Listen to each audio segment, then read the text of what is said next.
하겠습니다. 사무엘상 24장 1절부터 15절 말씀 함께 봉독하시겠습니다. 네, 함께 봉독하겠습니다. 사울이 블레셋 사람을 쫓다가 돌아오매 어떤 사람이 그에게 말하여 이르되 보소서 다윗이 엔게디 광야에 있더이다 하니 사울이 온 이스라엘에서 택한 사람 3,000명을 거느리고 다윗과 그의 사람들을 찾으러 들염소 바위로 갈새 길가 양에 우리에 이른즉 굴이 있는지라 사울이 뒤를 보러 들어가니라 다윗과 그의 사람들이 그 굴 깊은 곳에 있더니 다윗의 사람들이 이르되 보소서 여호와께서 당신에게 이르시기를 내가 원수를 내 손에 넘기리니 내 생각에 좋은 대로 그대로 행하라 하시더니 이것이 그날이니이다 하니 다윗이 일어나서 사울의 겉옷자락을 가만히 베니라. 그리한 후에 사울의 옷자락 뱀으로 말미암아 다윗의 마음이 찔려 자기 사람들에게 이르되 내가 손을 들어 여호와의 기름 부음을 받은 내 주를 치는 것은 여호와께서 금하시는 것이니 그는 여호와의 기름 부음을 받은 자가 됨이니라 하고 다윗이 이 말로 자기 사람들을 금하여 사울을 해하지 못하게 하니라. 사울이 일어나 굴에서 나가 자기 길을 가니라. 그 후에 다윗도 일어나 굴에서 나가 사울의 뒤에서 외쳐 이르되 내 주 왕이여 하매 사울이 돌아보는지라 다윗이 땅에 엎드려 절하고 다윗이 사울에게 이르되 보소서 다윗이 왕을 해하려 한다고 하는 사람들의 말을 왕은 어찌하여 들으시나이까. 오늘 여호와께서 굴에서 왕을 내 손에 넘기신 것을 왕이 아셨을 것이니이다. 어떤 사람이 나를 권하여 왕을 죽이라 하였으나 내가 왕을 아껴 말하기를 나는 내 손을 들어 내 주를 해하지 아니하리니 그는 여호와의 기름 부음을 받은 자이기 때문이라 하였나이다. 내 아버지여 보소서 내 손에 있는 왕의 옷자락을 보소서. 내가 왕을 죽이지 아니하고 겉옷자락만 베었은즉 내 손에 악이나 죄가가 없는 줄을 오늘 아실지니이다. 왕은 내 생명을 찾아 해하려 하시나 나는 왕에게 범죄한 일이 없나이다.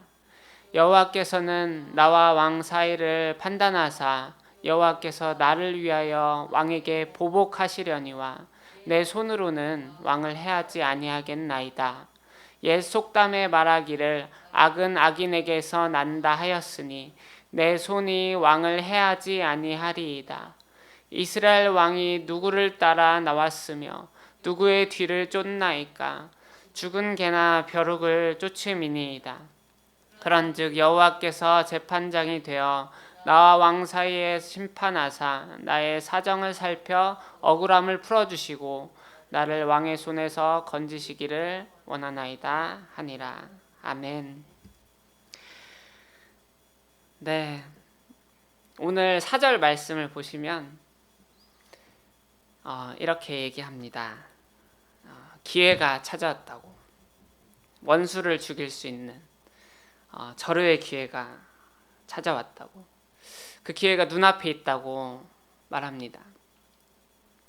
이게 타이밍에 참 놀라운 것을 참 볼 수 있는데요.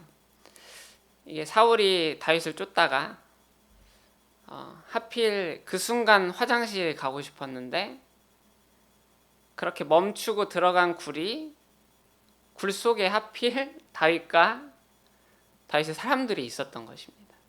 네, 그 참 놀라운 타이밍. 이 절묘한 상황이 이제 하나님의 뜻이다라고 말하는 것 같습니다. 사람들도 고백하죠. 4절에 하나님이 주신 기회라고, 하나님의 때라고. 그 상황과 사람들의 말 속에서도 다윗은 그것을 기회라고 판단하지 않았습니다. 다윗은 다른 선택을 합니다. 다윗은 이것이 기회가 아니라 위기가 될 수 있다는 것을 잘 알 수 있었습니다. 그것을 분별할 수 있는 영성이 있었습니다. 왜냐하면 다윗은 하나님이 이 상황을 허락하신 분이 하나님 맞으신데 그 하나님의 의도가 우리의 해석과 다르다는 것을 알 수 있었기 때문입니다.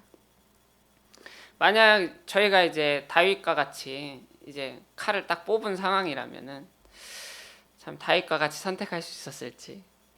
네, 저희가 어떤 선택 앞에서 하나님의 뜻이 뭔지 참 기도할 때가 많지 않습니까? 그래서 분별을 할 때 이게 보통 상황이 너무 잘 풀리면은 하나님이 함께 하시는구나, 일하시는구나 라고 느낄 때가 있습니다. 사람들이 만장일치로 할렐루야 외치면은 이게 하나님이 자연스럽게 인도하시는구나 라고 느낄 때가 있습니다. 네, 맞습니다. 하나님께서 그렇게 인도하실 때도 있습니다. 하지만 오늘 본문을 보시면은 꼭 그 상황과 그 사람들의 반응이 하나님의 뜻이다 라고 우리가 단정 지을 수 없다는 것을 알 수 있습니다.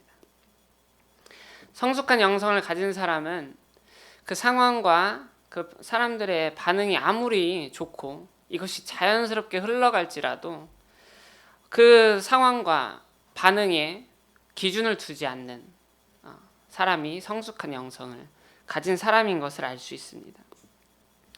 그렇게 상황과 사람의 좋고 나쁨이 아닌 하나님의 심정을 알았고 하나님과 통하는 자였기에 하나님의 의도를 이해했고 하나님의 의도대로 나아가는 싸움을 하는 자, 그 사람이 진정한 영성을 가진 사람이라는 것을 저희가 알 수 있습니다.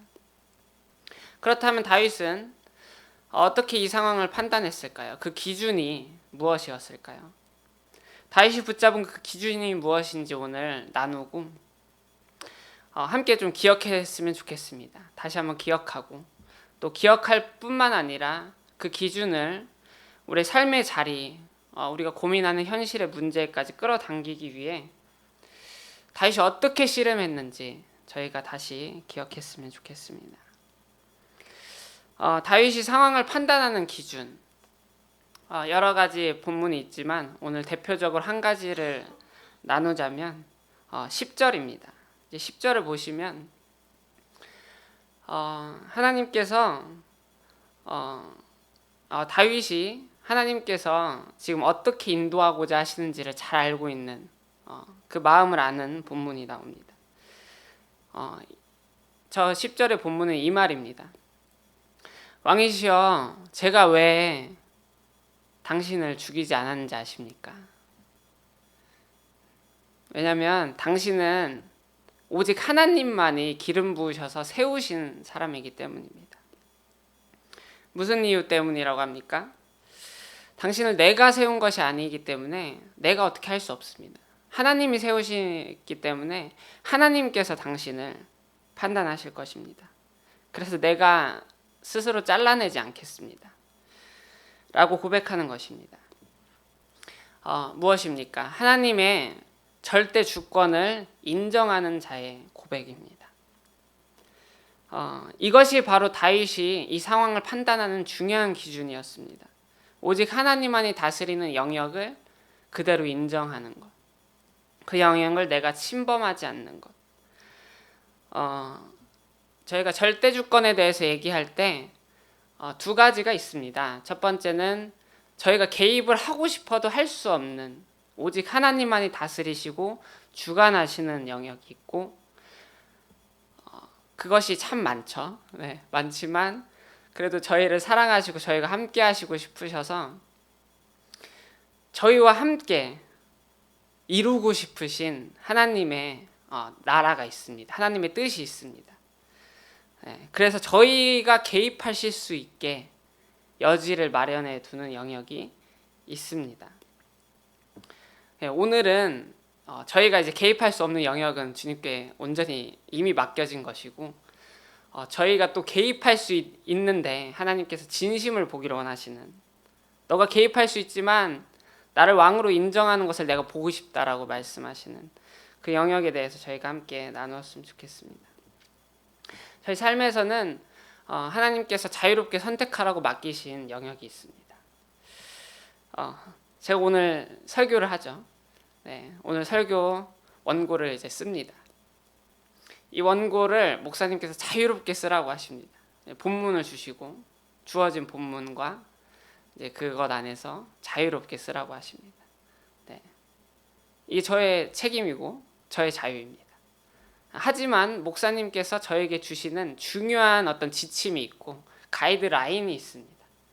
네, 그것은 목사님이 영역이시고 목사님께서 책임지실 수 있는 영역이기 때문에 저에게 부탁하신 것입니다. 네, 그것을 참 집중해서 잘 준비하려고 노력을 합니다. 부족하지만. 네, 그리고 저희가 안식일 계명을 보시면은 6일 동안 어떻게 하라고 하십니까? 6일 동안 기도만 하고 주님께 다 맡기면서 이렇게 하라고 하지 않고 저의 힘을 다해서 일하라고 합니다.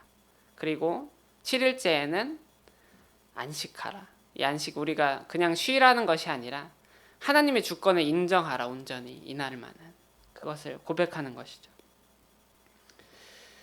네, 이처럼 하나님께서 온전히 주관하실 수 있도록 주권을 인정 받기 위하여서 우리에게 허락하시는 그것들이 있습니다.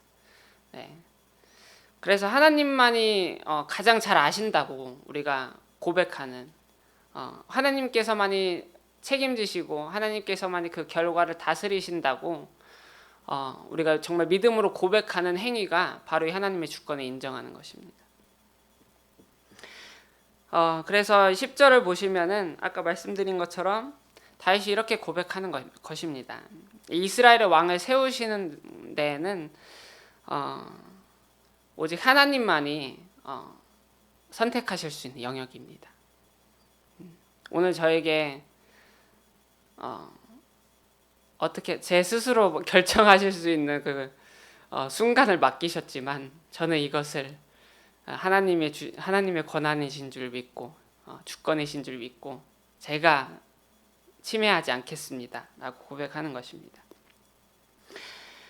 그러면서 이제 12절에 또 중요한 그 하나님의 영역이 무엇인지를 고백하는 고백이 나옵니다. 여호와께서는 나와 왕 사이를 판단하사 여호와께서 나를 위하여 여호와께서 왕에게 보복하시려니와 내 손으로는 왕을 해하지 않겠습니다. 이것이 무슨 말이냐면 이게 하나님의 영역이니 하나님께서 왕에게 직접 복수하실 것입니다 라고 하는 겁니다. 네, 이것은 신명기 32장 35절 말씀을 의지해서 고백하신 것이라고 생각하는데요. 개역개정은 좀 표현이 다르지만 이게 원문을 직역하면은 이렇게 써 있습니다. 복수는 나의 것이다. 복수는 나의 것이니 내가 갚는다. 네, 하나님께서 말씀하신 것입니다. 복수라는 영역은 오직 하나님의 영역, 하나님의 것이라고 말씀하신 것을 다윗은 믿었습니다.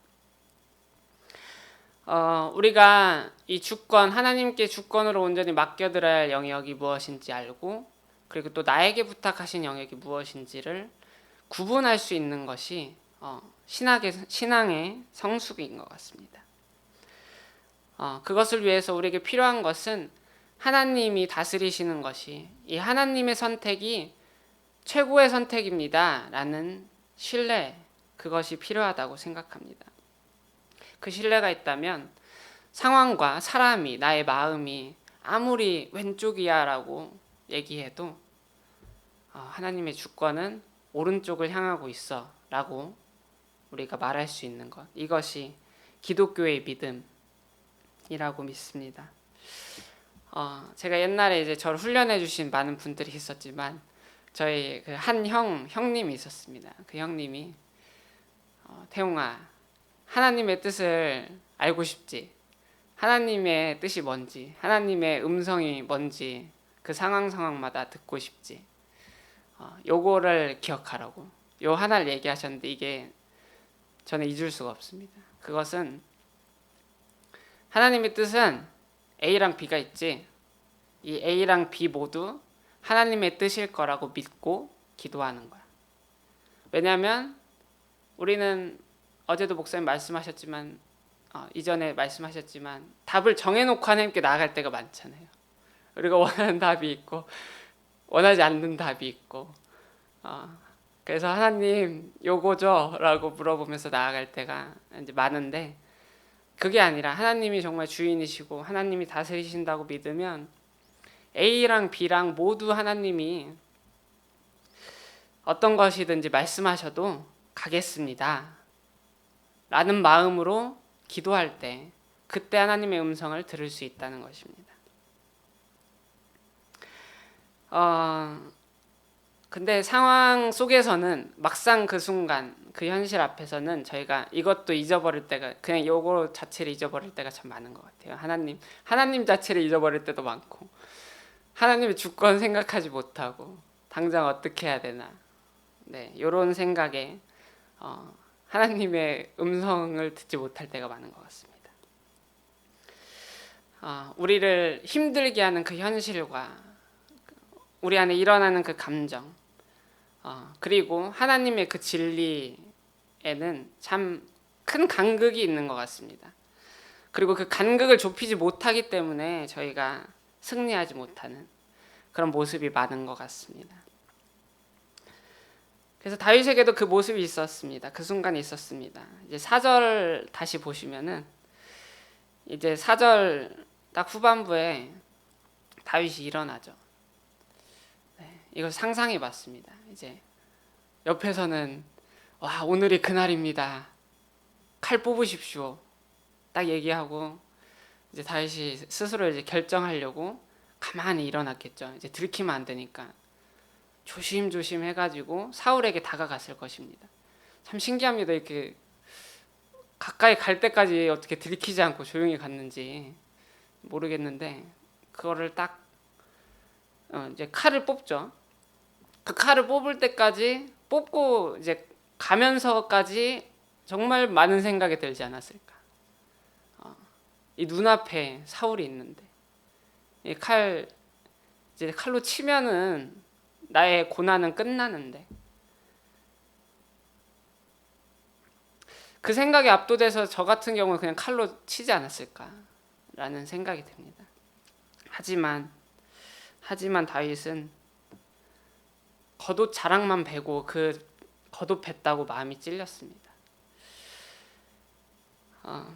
절호의 기회라고 외치는 사람들의 소리와 내가 복수하고 싶은 그 욕망을 이겨내고 그것들을 쳐내고 하나님의 주권을 인정하는 정말 영성, 진정한 실력을 보여주는 다윗을 발견합니다. 이것이 참 어떻게 가능했을까요? 시편 109편을 보시면 이게 성경의 기도문인가라고 참 의심할 수 있는, 참 읽으면서도 아마 좀 쉽지 않은 그 시편이 있습니다. 그 내용을 보면은 간단하게 표현하면 이렇습니다.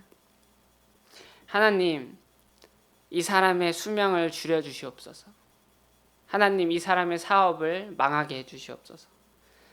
그 자식들이 거지처럼 살게, 빌어먹고 살게 해주십시오. 빚쟁이가 그 재산을 모두 가져가게 해주십시오. 그 가정에 도움을 줄 수 있는 손길도, 불쌍히 여기는 손길도 없게 해주십시오. 그 자손이 완전히 끊어지고 그 이제 후대 사람들이 봐도 그들의 이름조차 기억하지 못하게 해주십시오. 네, 이것이 성경에 실린 기도입니다. 누구의 기도였을까요? 다윗이죠. 다윗의 시편입니다. 자기 원수를 향한 기도였습니다.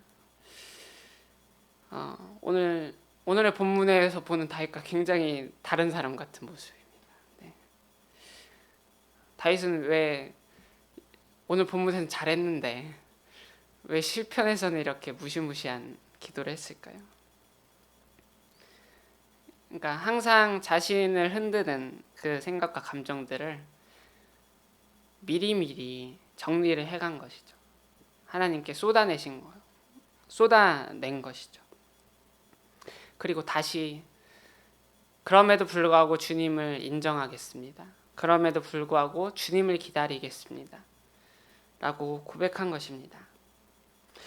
우리가 순간순간마다 우리에게 찾아오는 현실로 인해서 먹먹해지고 우리의 감정으로 끌어오르는 순간에 다른 것으로 풀지 않고 기도로 쏟아냈을 때, 기도로 풀어냈을 때 다윗처럼 우리 스스로 하나님의 주권을 빼앗지 않고 우리의 자리, 겸손의 자리에 남아 있을 수 있게 된다고 믿습니다. 그렇게 이 정말 우리의 기도가 진정한 기도가 드려질 때 그 상황과 감정을 온전히 고백하여서 하나님, 주님께 맡겨드립니다. 제 마음은 이렇지만 하나님은 다스리실 줄 믿습니다. 라고 고백하는 이 기도가 우리 삶의 진리와 그 현실의 간극을 좁힌 줄로 믿습니다. 사람은 부정적인 생각과 감정이 들 때 그것을 경멸을 한다고 합니다. 굉장히 이제 빠르게 내면에서 일어나는 일인 것이죠. 그래서 그 부정적인 감정을 저희가 쓰레기통에 던지거나 우리가 순간적으로 감추듯이 집어 넣는 경우, 한쪽으로 그냥 꾹꾹 눌러 담는 경우가 많다고 합니다. 그것이 사라질까요? 사라지지 않죠. 사라지지 않고 언젠가는 스프링처럼 튀어나옵니다. 사실 그 감정을 가만히 바라볼 수 있어야 한다고 합니다. 그 감정을 경멸하지 않고 집어넣지 않고 무시하지 않고 그 감정에게 다가가 말을 걸 수 있어야만이 그 감정을 건강하게 해결할 수 있다고 합니다. 우리에게 이 시간이 참 필요한 것 같습니다. 그래서 현재 우리 삶 속에서 하나님께 주권을 맡겨드리지 못하고 우리 눈앞에 사울을 마주하게 될 때가 있으시죠? 네. 그 순간 그 영역을 좀 떠올리면서 하나님께 나아갔으면 좋겠습니다. 그때 이제 올라오시는 생각들, 그 생각으로 인해서 막 일어나는 감정들, 두려움, 분노, 불안과 집착들, 그것들을 하나님께 그대로 표현하시면서, 그래서 예수님께서 가장 더러운 자리에 내려오신 것처럼 우리가 그 주님을 신뢰하며 우리의 마음들을 풀어놓았으면 좋겠습니다. 하나님, 사실은 하나님께 맡겨드리고 싶지 않습니다. 하나님, 사실은 하나님 것이 아니고 제 것인 것 같습니다. 주님, 용서하고 싶지 않습니다. 주님, 이래서 슬프고 이래서 화가 나고 이래서 두렵고, 그래서 제가 칼을 뽑고 잘라버리고 싶습니다. 라는 우리의 정직한 기도를 하나님께서 원하신다고 생각합니다. 그래서 이 시간 저희 함께 기도하며 나아가시겠습니다. 성령님, 우리의 마음을 있는 그대로 고백드리며 나아가려고 합니다. 내가 삶의 자리에서 하나님의 주권이라고 알고는 있지만 인정되지 않는 현실, 그 현실을 주님께 고백드리며 나아가려고 합니다. 그 마음을 주님께 풀어놓습니다. 주님, 저를 불쌍히 여겨주시옵소서. 주님의 진리로 깨닫게 하시고 주님의 주권을 신뢰하는 믿음으로 채워주시옵소서. 하나님의 주권을 인정하는 길이 가장 좋은 길로 인도하시는 주님을 맞이하는 것임을 알게 해주시옵소서. 나의 하루 속에서, 나의 치열한 현실 속에서, 나의 마음의 전쟁 속에서 다윗과 같이 하나님의 영역을 인정하고 내가 그 자리를 차지하지 않게 하소서. 이 시간 주여 한번 외치고 함께 기도하며 나아가시겠습니다.